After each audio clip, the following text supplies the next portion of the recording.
देखिए, संस्कृत का एक शब्द है नूतन और इसका उल्टा शब्द है पुरातन, और एक शब्द है सनातन। नूतन कहते हैं नए को और पुरातन कहते हैं पुराने को, लेकिन सनातन एक ऐसा शब्द है जो पुरातन होते हुए भी नूतन होता है। आप कह सकते हैं कैसे संभव है? या तो कोई वस्तु पुरानी होगी तो नई नहीं होगी और नई होगी तो पुरानी नहीं होगी। ये कैसे हो सकता है कि नया भी हो और पुराना भी हो? तो है, ये पृथ्वी है।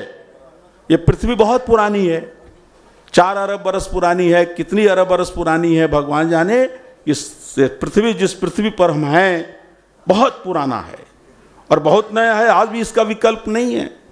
आज भी इसी में हम खेती करते हैं, यही नदियां बहती हैं, यही जंगल हैं, यही पहाड़ हैं।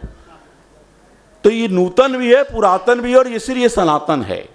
सूर्य बहुत पुरातन है, पृथ्वी से भी करोड़ों वर्ष पहले शायद हुआ होगा, 13 लाख गुना बड़ा भी है, लेकिन जितना पुरातन है उतना ही नूतन है। सूर्य का कोई विकल्प नहीं है, इसलिए सूर्य सनातन है। जैसे पृथ्वी सनातन है, सूर्य सनातन है, वायु सनातन है, चंद्रमा सनातन है, ऐसे ही वेद भी सनातन है। वो नूतन भी है और पुरातन भी है। वेद के 22,000 के लगभग मंत्र हैं चारों वेदों में, और आप आश्चर्य करेंगे कि आज दुनिया की 2000 भाषाओं में शायद कोई ऐसा साहित्य वेद के अतिरिक्त नहीं है जिसके शब्द दुनिया की प्रत्येक भाषाओं में पाए जाते हैं। ये मिडिल ईस्ट एशिया के रिसर्च स्कॉलर तुफैल अहमद ने लिखा वाशिंगटन में कि वेद के शब्द आज भी हिंदी में भी हैं, आपके तमिल में है, तेलुगु में है, कन्नड़ में, मलयालम में, भारतीय परिवार की भाषाओं के अलावा संसार की प्रत्येक भाषा में, चाहे जर्मन हो, चाहे फ्रेंच हो, चाहे अरब हो, अरबी हो, फारसी हो, वेद के शब्द हैं। और लाखों शब्द ऐसे हैं जो उसी अर्थ में है जिस अर्थ में वेद में थे। तो वेद जितने पुरातन हैं आज भी उतने ही नूतन हैं, इसलिए वेद सनातन है। स्वामी दयानंद की मान्यता है कि धर्म मानव मात्र का एक है। जैसे मानव मात्र का सूर्य एक है, चंद्रमा एक है, पृथ्वी एक है, इसी प्रकार वैदिक धर्म सारे संसार के लिए है। वो ऐसा नहीं है कि वो कोई हिंदुओं के लिए है या कोई किसी वर्ग के लिए, किसी जाति के लिए, किसी समाज के लिए, ऐसा नहीं है। वेद जितने प्राचीन थे उतने ही नूतन है, उतने ही सनातन है। आप आश्चर्य करेंगे कि स्वामी दयानंद ने जो मान्यताएं स्थापित रखी हमारे सामने, उसमें कोई भी ऐसी मान्यता ऐसी नहीं है जो ब्रह्मा से लेकर जैमिनी पर्यंत ऋषियों ने उसको पुष्ट न किया हो। मैं तो काफ़ी लिख पढ़ के ले आया था कि एकेडमिक लेक्चर देना है। मैं भी तैयार हूँ, लेकिन समय की सीमा है, इसलिए मैं अध्यापक होते हुए अपने को समेट रहा हूँ। आप जो जैमिनी ने कहा, जो व्यास ने कहा, जो कपिल ने कहा, कणाद ने कहा, गौतम ने कहा, आज से इनका इतिहास भारतीय इतिहास में कहीं पढ़ाया नहीं जाता कि इनका कब कौन सा काल था। लेकिन कम से कम महाभारत के आसपास 5000 साल पहले जिन ऋषियों ने कहा कि वेद अपौरुषेय है, क्योंकि वेद से हमें शब्द मिले हैं, जिसने वर्ल्ड को बनाया उसी ने वर्ड भी दिया। शब्द का देने वाला भी परमात्मा है, संसार का देने वाला भी परमात्मा है। शब्द को देने के लिए शास्त्र योनित्वाद शब्द है व्यास का वेदांत दर्शन में, और वर्ल्ड को देने के लिए जन्माद्यस यतः, जिसने सृष्टि की उत्पत्ति किया है, वो भी वही ब्रह्म है और उसी ने ये शब्द भी दिए हैं। और शब्द को सुनने के लिए सारे तंत्र दिए हैं। आपके कान हैं जो शब्दों को सुनते हैं, आपकी वाणी है जो आप बोलते हैं, और सबके वाक तंत्र, ध्वनि तंत्र एक जैसा ही है। कंठ से बोले वाले जाने अक्षर सब लोग एक जैसा ही बोलते हैं। तो जो तंत्र हमको मिला है परमात्मा की ओर से, वाक तंत्र, ध्वनि तंत्र मिला है, उन्हीं तंत्रों के माध्यम से हम वैदिक शब्दों को उसी अर्थों में समझ सकते हैं। अब वो सिद्धांत अपौरुषेय है, ये सायण भी कहते हैं, ये शंकराचार्य भी कहते हैं, ये हमारे ऋषि मुनि भी कहते हैं, यही स्वामी दयानंद भी कहते हैं कि वेद अपौरुषेय है, क्योंकि परमात्मा की अमर वाणी है, उसके शब्द संसार के सभी भाषाओं में पहुंचे हैं। यदि परमात्मा को ज्ञान देना है तो सृष्टि के आदि में ही ज्ञान देगा, नहीं तो सृष्टि के बन जाने के हजारों लाखों वर्षों बाद ज्ञान देने का मतलब क्या है? फिर उसके पूर्व के लोगों का क्या अपराध था कि उनको ज्ञान नहीं मिला, उनको विचारधाराएं नहीं मिली? यह भाषा विज्ञान से भी जुड़ा प्रश्न है कि क्या कोई मनुष्य अपने आप भाषा बना सकता है? नहीं बना सकता। 1866 में पेरिस के अंदर कॉन्फ्रेंस हुई, वर्ल्ड कॉन्फ्रेंस फिलोलॉजी पर, भाषा विज्ञान पर। वहाँ उन्होंने तय कर दिया, वहाँ के विद्वानों ने, कि दुनिया में जो भाषाएं हैं उनका हम अध्ययन करेंगे।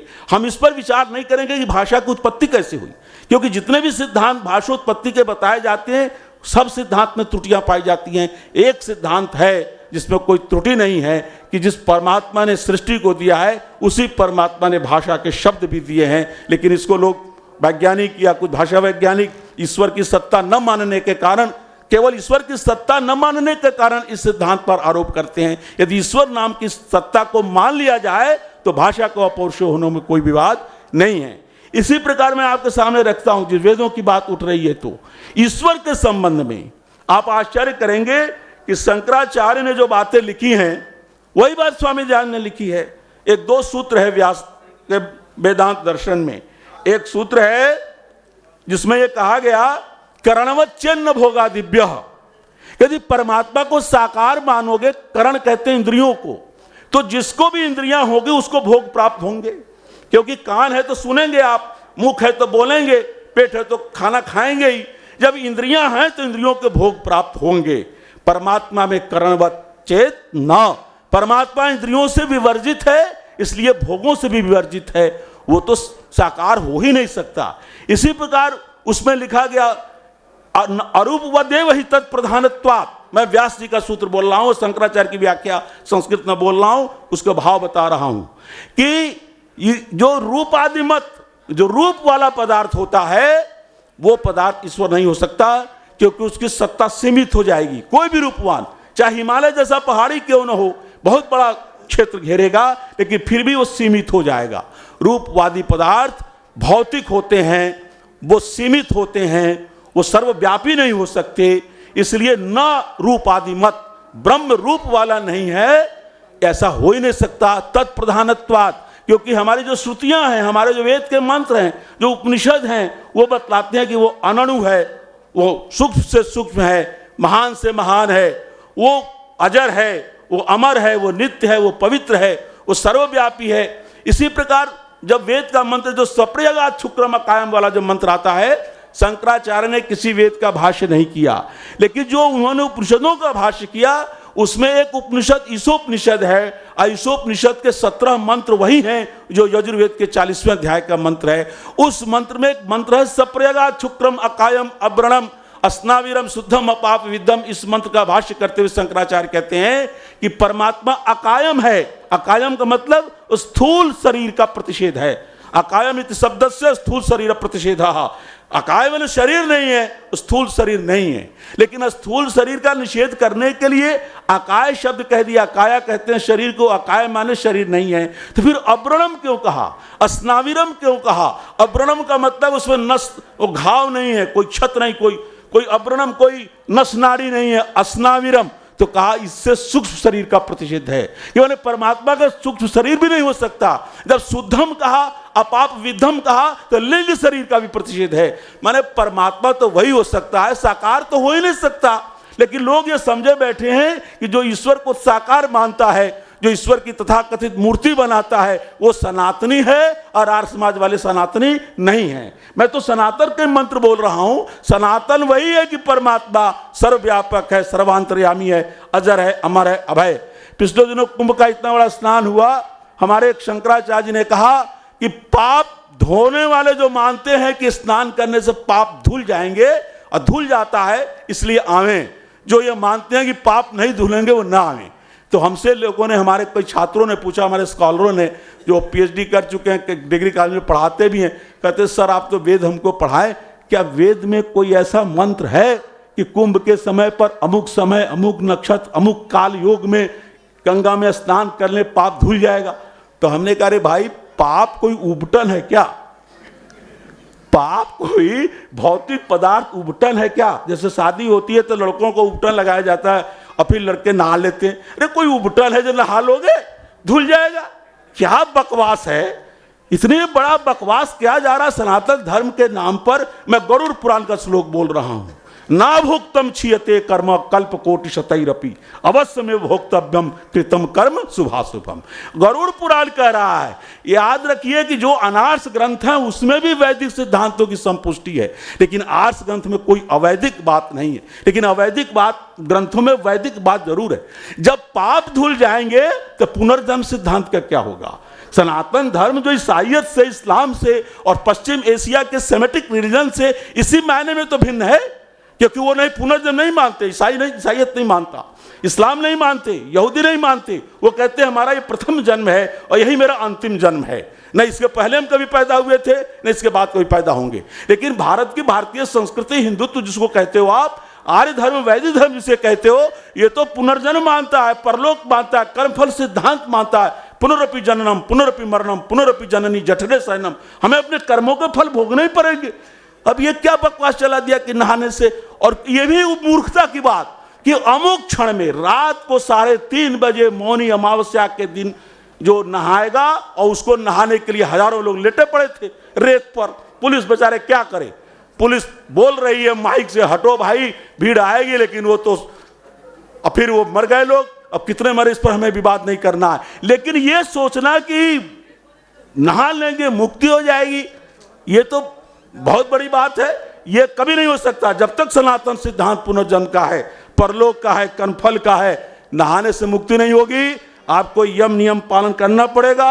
सत्य, अहिंसा, अस्तेय, ब्रह्मचर्य, जो यम स्वामी जी ने लिखा है अपने आत्मकथा में, थियोसोफिस्ट को लिखने भेजा था 1879 ईस्वी में, इसी मेरठ से।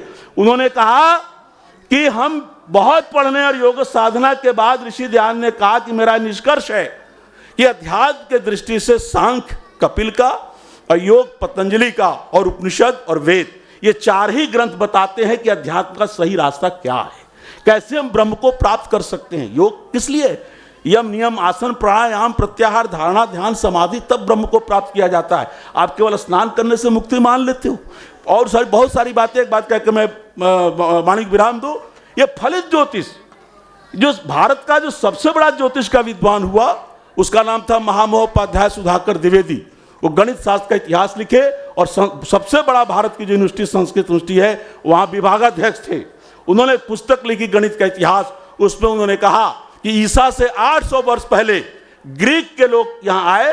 ग्रीक के लोगों का जब भारत से संपर्क टूट गया तो ज्योतिष, जो कि गणित ज्योतिष थी, जिसमें सूर्य ग्रहण कब होता है, चंद्र ग्रहण कब होता है, कब नक्षत्र कहाँ जाते हैं, ध्रुव तारा कौन है, माने जो खगोल विद्या है, इसका नाम ज्योतिष था।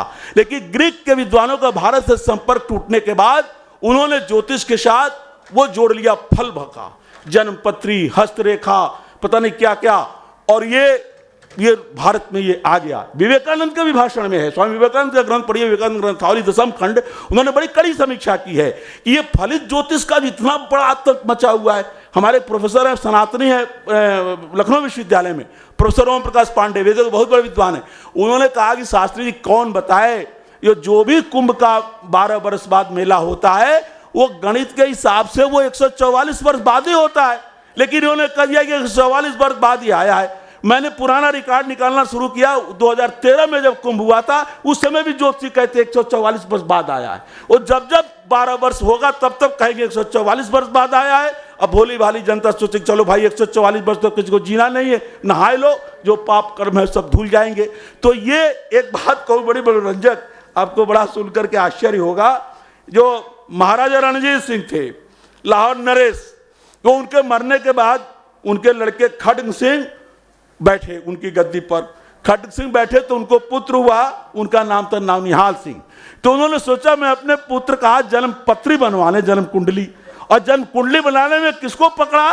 भारत के सबसे बड़े विद्वान, संस्कृत विश्वविद्यालय के, विश्वविद्यालय नहीं था उसमें, तो 1791 में अंग्रेजों ने जो क्वींस कॉलेज, संस्कृत कॉलेज खोला था, उसी के अध्यापक थे, उनका नाम पाठक जी था, बहुत बड़े विद्वान थे। उन्होंने जन्म कुंडली बनाई, इतना चित्र विचित्र की बनाई, जितना पैसा दो ना उतना बढ़िया बनाते हैं, लाल पीला हरा रंगते हैं, सब करते हैं, और कर करके दिया।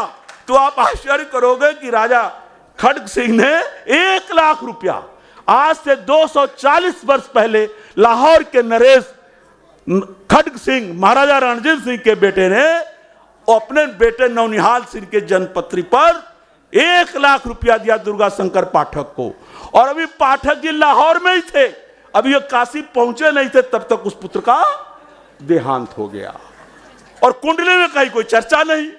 अब वहां के सिख भाई कहीं तो पकड़ो इसको, मारो इसको, बड़ी मुश्किल से उनकी जान बचाई गई। कोटपाल वहां का लेकर के पंडित जी को जान बचा के किसी प्रकार बनारस पहुंचाया और वो जन्म कुंडली देखने की इच्छा हुई लाट साहब को। लाट साहब से उनकी पत्नी ने लिया, लेकर के वो चले गए, ब्रिटिश म्यूजियम में रखा गया। तो ये क्या बकवास है? हजारों विधवाएं, लाखों विधवाएं देश में होती है, कुंडली दे के शादी करते हैं, मुहूर्त दे के शादी करते हैं। अब बिना कुंडली दे के मुसलमान शादी कर रहा, ईसाई शादी कर रहा, हमने खुद शादी की, कुछ नहीं हुआ। और हमारे ससुर साहब थे पौराणिक, उनको लोगों ने कहा कुंडली चाहिए लड़के का, तो हमसे मांगा कि हमारे पास कुंडली है ही नहीं। तो कहा अच्छा जन्म तिथि बता दो, हम निकाल लेंगे। तो जन्म तिथि बता दिया हमने, सही सही निकाल लिए और कहा मत करो शादी, 20 साल के अंदर लड़की विधवा हो जाएगी। और शादी हुए मेरे 40 साल हो गए। 28 नवंबर 1982 को मेरा विवाह हुआ, बेटा हुआ, बेटी हुई, दोनों की शादी हुई। दोनों, बेटा भी प्रोफेसर है इलाहाबाद यूनिवर्सिटी में, दामाद भी BHU में प्रोफेसर है। अब कोई कुछ हुआ नहीं, अभी तक तो कोई गड़बड़ी हुई नहीं, तलाक हुआ नहीं, कोई विधवा भी नहीं हुई। तो ये पाखंड कब छोड़ोगे? ये पाखंड को छोड़ा था स्वामी पूर्णानंद सरस्वती ने, मैंने इनके ग्रंथ पढ़े हैं। इस पाखंड के खिलाफ आवाज उठाई थी स्वामी दयानंद सरस्वती ने। और आर्य समाज के माध्यम से जो चेतना जगी, उस चेतना को जगाइए, नहीं तो ये पाखंड वाला हिंदुत्व इस्लाम का मुकाबला नहीं कर सकता। पाखंडी हिंदुत्व ईसाईयत का मुकाबला नहीं कर सकता। आप विश्व गुरु नहीं बन सकते।